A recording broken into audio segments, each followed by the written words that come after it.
நல்ல மொறுமொறுப்பான டேஸ்ட்டான புழுங்கல் அரிசி முறுக்கு எப்படி பண்ணுறதுன்னு பார்க்கலாம். இதே மாவை நாழியில் கூட நீங்கள் பிழியலாம். இது செய்கிறதுக்கு 3 கப் அளவு புழுங்கல் அரிசி எடுத்துக்கோங்க. இட்லி அரிசி, கடையில் வாங்கின சாப்பாட்டு அரிசி அல்லது ரேஷன் புழுங்கரிசி கூட எடுத்துக்கலாம். நான் 2 கப்பு புழுங்கரிசியும் 1 கப்பு இட்லி அரிசியும் எடுத்திருக்கேன்.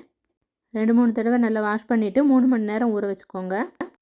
ஒரு கைப்பிடி அரிசியை 2 மிளகாய் வத்தலோடு சேர்த்து நல்லா நைஸாக மிக்சியில் அரைச்சிக்கிறேன். மிளகாய் வத்தல் கிரைண்டரில் அரைக்கிறத விட மிக்சியில் ஈஸியாக அரைஞ்சிடும். மீதி அரிசியை கிரைண்டரில் ஆட் பண்ணி அரைச்ச விழுதையும் ஆட் பண்ணிக்கலாம்.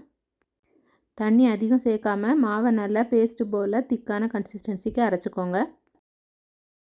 அரிசி அளந்த அதே கப்பால் 1.5 கப் அளவு பொரிகடலையை மிக்சியில் பவுடர் பண்ணிக்கோங்க.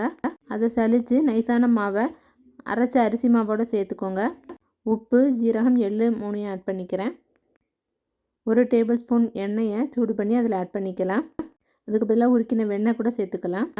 தேவையான தண்ணி ஆட் பண்ணி இது போல் கன்சிஸ்டன்சிக்கு மாவை பிசைஞ்சுக்கோங்க.